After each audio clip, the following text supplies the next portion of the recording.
bem com vocês? Irmãos, está tudo bem? Tudo em paz? Bem, então nós vamos iniciar agora a nossa segunda parte do estudo do tabernáculo. Como bem colocou o nosso presbítero, nós falamos na semana passada, daqui a pouco a Kátia vai colocar a imagem aqui do tabernáculo, tá? Para a gente se achar, né? Nós falamos na semana passada sobre as colunas que a Márcia colocou ali, que eram de bronze, né? A gente diz bronze ou cobre porque há uma questão teológica aí, até porque é algo de mais de 4.000 anos atrás, né? Então, mas é sempre isso, ou bronze ou cobre, tá? Não havia ouro nas colunas externas. Coloca para mim a imagem do tabernáculo. Dentro? Não, fora, só para a gente se achar aqui e relembrar algumas coisinhas, só uma pincelada mesmo. Então nós falamos das colunas, né, ao qual Deus deu as medidas, e como bem foi colocado as madeiras, né, eu estou aqui com o professor Girafales, né? Então essas colunas aqui, elas eram de madeira de acácia, e nós falamos na semana passada sobre essa madeira, né? E o átrio, que é o quintal, né? Nós simplificamos aqui, do tabernáculo, e nós relembramos, falamos sobre a porta, sobre as cores. A Cris estava aqui? Cris estava? Que bênção, né? Falamos sobre as cores, a representação de cada cor. Então é importante que os irmãos que não vieram ver, depois vamos colocar a segunda parte do vídeo lá no YouTube para se achar. É muito importante entender esse início, para entender todo o contexto. Então a porta, nós identificamos que essa porta é Cristo, porque Ele diz: eu sou a porta, né? E falamos sobre o altar de bronze, né? O altar do holocausto, onde era oferecido sacrifício com animais, e nós aprendemos isso. Falamos sobre a pia de bronze, que é totalmente feita de cobre, né? De bronze. E falamos a função de cada uma delas, né? Então foi muito produtivo o estudo passado, que deu abertura para entendermos a profundidade desse texto. Então também falamos que o átrio era um local que as pessoas, obviamente, que tinham o objetivo de sacrificar ali ao Senhor devido aos seus pecados, esse acesso poderia se ter os hebreus comuns, né? Os hebreus comuns poderiam entrar no átrio, obviamente com objetivo, poderiam estar aqui, neste primeiro ambiente que nós chamamos de átrio, correto? E nós ficamos nesse estudo. Você já tem a imagem aí do interior? Então, nós só segura um pouquinho. Nós ficamos então de falar do interior do átrio. Então hoje nós iremos falar sobre a mesa dos pães da proposição, nós iremos falar sobre o candelabro, castiçal, e nós iremos falar do altar do incenso, correto? Nós não iremos falar do Santíssimo Lugar, porque não dará tempo. Na segunda que vem, ou no dia que nós marcarmos, no transcorrer da semana, vamos ver, nós iremos sim abordar o Santíssimo Lugar, o tabernáculo, o sacerdote e o sumo sacerdote, que também nós não falamos. Pediram para me perguntar o significado dessa fumaça atrás da tenda do tabernáculo, se faz parte do sacrifício, de algum altar. Vamos chegar lá. Você gosta de quebrar o nosso cronograma, né? Nós temos um cronograma a seguir aqui. Amém? Então, põe pra gente aí a imagem do interior do tabernáculo. Oh, glória. Pronto. Aqui nós temos a visão do interior do tabernáculo, vamos chamar assim, do primeiro cômodo, porque era uma divisão dentro desse tabernáculo. Essa é a visão de quem entrava. Deixa eu só. Só está invertido, né? É a visão. Está certo, sentido norte.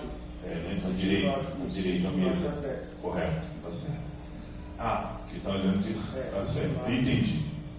A não ser que essa seja a cortina. Não é. Não. Na verdade, alguém está olhando assim. Isso, né? está certo. Todos os detalhes. Gente, quando nós vamos dar um estudo aqui, principalmente, esse é um estudo minucioso. É um estudo que você não pode errar nos detalhes. É por isso que nós vemos aqui, porque até o lado direito e esquerdo tem que ser mencionado da maneira correta. Tá? Então essa é a entrada, correto? Põe a outra do tabernáculo, só para a gente se achar aqui. Tá? Então, esse primeiro cômodo, enquanto a Kátia coloca ali, pastor, é conhecido como o santo lugar. Correto? Esta porta aqui, ou ela coloca a outra? Meu Deus. Para a gente simplificar aqui, né? Para a gente entender, porque senão fica achando de um lado errado. Né? Então, esta porta, esta entrada, que nós vamos falar sobre o tabernáculo em si, no estudo da semana que vem, mas esta porta é a visão que nós vamos mostrar, né? A visão, esta é a entrada que nós estamos apontando, ok, gente? Ok, gente? Esta é a entrada. Nós estamos entrando aqui no tabernáculo. E a mesa da proposição está ao meu lado direito. O castiçal está ao meu lado esquerdo. E o altar do incenso está na minha frente. Ok? Até aí, gente? Isso é importante. Então, este é o primeiro cômodo do tabernáculo, conhecido como o santo lugar. Aqui não poderia haver a transição de um hebreu comum. Como nós falamos que era comum a entrada de um hebreu comum no átrio. Ok? Como era comum. Meus filhos, agora. Pronto, achei que eu um professor bem abençoado. Fique à vontade, pastor. Como no átrio era comum a entrada de um cristão, de um hebreu, no santo lugar não era permitido a entrada de um hebreu comum. Qualquer pessoa desautorizada que adentrasse no santo lugar, ele era fulminado. Deus o matava. Para entrar no santo lugar, que é o primeiro cômodo do tabernáculo, ou era o sacerdote, ou era o sumo sacerdote. Quem está entendendo, diga amém, Jesus. Então não era, quer dar alguma ressalva sobre isso? Não era permitido a entrada de um hebreu comum. Somente sacerdote ou sumo sacerdote. Mas a entrada neste local também não era permitida se o sacerdote tivesse despreparado, ou seja, a pia de bronze que nós falamos na aula passada, ele deveria lavar as suas mãos, os seus pés, e se houvesse algum resquício de sangue ou algo do tipo, ele deveria se lavar para estar inteiramente pronto e habilitado para ter acesso ao santo lugar. Até aí, ok, gente? Até aí, amém? Então, quando entrava no primeiro cômodo, a visão que se tinha era esta. E nós vamos começar a falar sobre a mesa dos pães da preposição. Esta mesa, Deus ordena a Moisés, é importante nós lermos. Coloca para a gente Êxodo capítulo 25, versículo 23. Nós vamos falar sobre a ordem de Deus para a construção da mesa dos pães da proposição. Êxodo, e abra sua Bíblia também, se trouxeram a Bíblia. Êxodo capítulo 25, versículo 23. E está escrito assim: também farás uma mesa de madeira de quê? Acácia.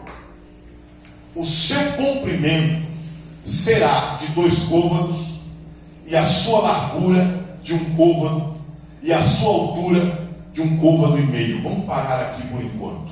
Vamos parar por aqui. Todos os utensílios do tabernáculo, exceto a pia de bronze, que foi feita de bronze, e o castiçal, que nós vamos falar em seguida, que foi feito de ouro puro.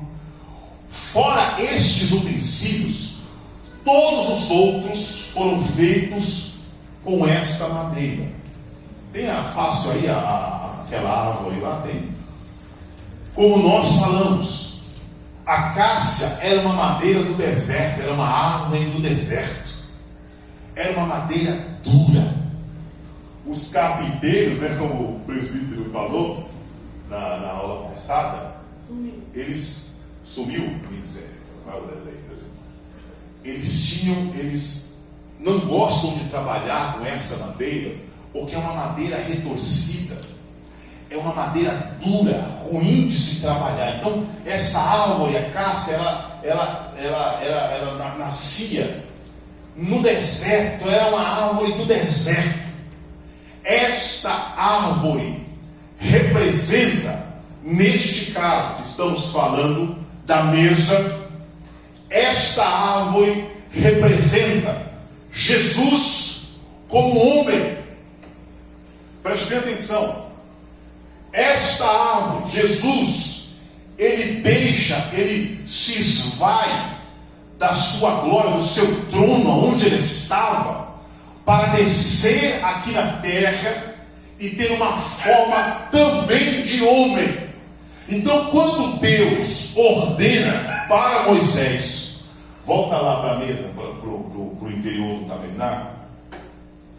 Quando Deus ordena para Moisés construir uma mesa, e deveria ser, não precisa abrir, eu vou ler rapidinho aqui, deveria ser de uma madeira, não poderia ser qualquer madeira, tinha que ser acácia.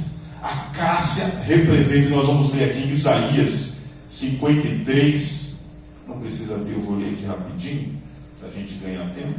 Isaías 53, 2, só para vocês entenderem. Isaías 53, 2. Ele foi subindo como renovo perante ele, e como raiz de uma terra seca. Preste bem atenção. Esta mesa era feita de uma madeira do deserto, retorcida, dura, ruim de trabalhar, dado a formação de um homem. E Deus agora ordena para Moisés que esta madeira fosse revestida de quê? De ouro. Ela não poderia ser somente a madeira. Ela deveria ser revestida de ouro. Por quê? Porque ouro na Bíblia representa divindade. Ok, gente? Ouro na Bíblia representa divindade. E esta, como vocês podem ver, esta mesa, ela tinha algumas argolas, 4 argolas. E sobre essas argolas havia 2 varais, como vocês estão vendo aqui. Não tem uma imagem da mesa aí, né? Tem? Como vocês podem ver, havia, pronto, está aqui. Havia 4 argolas como esta e 2 varais, porque nós aprendemos na aula passada que este tabernáculo era um tabernáculo móvel. Era um tabernáculo que se montava e se desmontava. Então, para a remoção desta mesa, assim como o altar do holocausto, tinha que ter esses 2 varais, para que os levitas, ao montar o tabernáculo, pudesse mover este móvel. Até aí, ok? Ok, gente? Até aí, ok, gente? Alguma dúvida? Amém. E também, pode falar. Talvez não passou pela... Não sei se vocês compreenderam da forma perfeita. Você vê que a mesma madeira que foi usada pela parte de fora representava lá fora o homem, como foi falado na aula passada. Essa mesma madeira agora era utilizada para Cristo, simbolizando Cristo. Vocês entenderam? Nenhuma dúvida sobre isso? Porque às vezes fala assim, mas naquela vez falaram que era o homem e agora está falando que é Cristo, mas é de fora, é Cristo? Não, de fora é o homem, agora de dentro, Cristo, porque não é bom passar essa dúvida. Muito bem. Só relembrando a coluna que nós falamos, que é revestida de bronze, que a Márcia citou, o bronze na Bíblia ele representa a justiça de Deus. Quando Deus olhava para o homem não justificado, Deus via o que? Deus via um pecado. Deus via um homem caído, uma geração caída. Então, esse revestir pela ordem de Deus dessa coluna de bronze, Deus está revelando a justiça do Filho. Ou seja, quando Deus nos olha hoje, Deus já não nos vê da nossa forma, da nossa natureza. Ou Ele não vê o pecado, Ele vê o bronze, o quê? A justiça de Deus, porque nós fomos justificados por Cristo. Amém, gente? Existe essa diferença. Aqui é o ouro, e nós não vamos tratar ainda da revelação, né? Vamos falar primeiro só da forma. Então, havia os varais para ser conduzido esta madeira, e também Deus tem muitos versículos, mas se a gente for, nós não vamos conseguir finalizar. Deus ordena que faça uma borda. Vocês estão vendo essa diferença aqui? Essa borda? Deus ordena que fizessem uma borda nesta mesa. E a tradução de borda é coroa. Essa parte de cima da tradução. Pronto, sim. Pronto. Então, essa forma, Deus ordena que esta mesa fizessem nela uma borda. Quem está entendendo, diga amém, Jesus. Não perca, não, senão a gente sai do foco. E também Deus ordena que faça uma borda para repousar os 12 pães da proposição. Havia uma borda na mesa e havia uma borda para repousar os 12 pães. E Deus também ordena a Moisés que sobre esta mesa fique 12 pães. Quantos pães? 12. 12 pães. Pois não. Esses pães tinham que permanecer sempre em todo o tempo, ou algum tempo eles eram tirados? Nós vamos chegar lá. Você gosta de quebrar o nosso cronograma, né? Calma, massa. Nós chegaremos lá, viu? Calma aí, minha filha. Eu sei que você está com muita vontade, mas calma, vamos chegar lá, né, pastor? Então, Deus ordena que sobre essa mesa repouse quantos pães? 12 pães. Mas não podia ser jogado esses pães. Vocês percebem que há 2 fileiras de 6 pães. E detalhe, esses pães, eles deveriam ser redondos. Eram pães ácidos. Eu acho que vale a leitura, tá? Põe pra gente aí Levítico, capítulo 24, versículos 5 e 6. É bom estudo que não precisa gritar, né? Precisa dar os bravos, né? Levítico, põe pra gente aí, capítulo 24, versículos 5 e 6. Tenha paciência comigo, que eu não estou sentindo nada desse lado. Tenha paciência, o canal aumentou. Também tomarás da flor de farinha e dela cozerás 12 pães. Os irmãos estão lendo aí, gente? Sim. Então vamos lá. Cozerás 12 pães. Passa aí, minha filha. cada pão será de 2 dízimas de uma efa. E as porás em 2 fileiras, 6 em cada fileira. Quantos em cada fileira? 6. Sobre a mesa pura perante o Senhor. Então Deus ordena. Moisés, ele teve que repassar aos, se eu não me engano, é Bezaliel, que foi um dos que construiu os utensílios. Então, Moisés tinha que executar milimetricamente o que Deus ordenou. Então, esses pães, preste atenção nisso, eles teriam que ter a mesma medida. Não era empurrado, faz um pão, faça outro diferente, outro maior, não. Eles teriam que ter o mesmo peso, a mesma medida. 6 de cada lado. E era importante entender que agora, como a diaconisa Márcia perguntou, né, agora chegou a hora de responder, esses pães eles eram repostos todos os sábados. Todos os sábados eles eram repostos e os sacerdotes poderiam também se alimentar desses pães. Eram pães asmos. E agora nós precisamos entender, como nós falamos, a madeira de acácia que foi feita à mesa representa a humanidade de Jesus, que deixou seu trono, veio do céu. E aí é importante aos que não vieram na aula passada entender que tudo que Deus ordenou para que Moisés fizesse dentro do tabernáculo é para um único propósito: revelar o Filho através do tabernáculo. Glória. Para eles, naquele momento ainda, que era um mistério oculto, era uma mesa e representava as 12 tribos de Israel.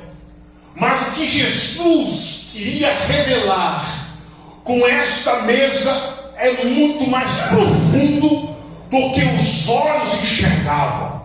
Então esta mesa era acácia, tinha que ser, como foi feito com essa madeira, todos os utensílios do templo, com exceção da menorá e a pia de bronze. Deus estava dizendo, é o Filho.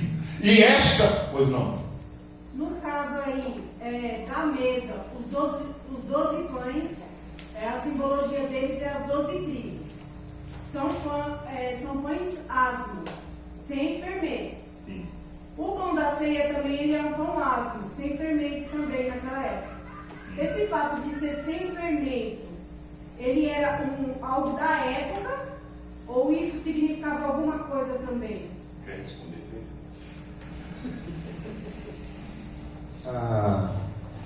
Na época existia já um pouco de fermento. Isso é citado. Tem alguns versículos que eles explicam sobre essa fermentação e eles colocam até mesmo como pecado, até mesmo como os fariseus.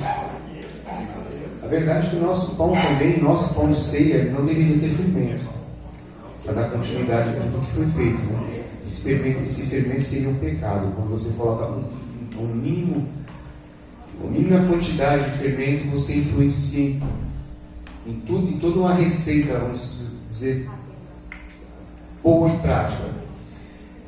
Vou reforçar aqui a pergunta da Márcia. Mensagem WhatsApp. A respeito dos pães, só para pegar esse ensejo, tá? O William falou que os sacerdotes poderiam se alimentar, mas de que forma? Mensagem WhatsApp. Todos os dias eles vistoriavam aqueles pães, os sacerdotes. Tá? Todos os dias era feita a vistoria. E no sábado era trocado os pães. E no sábado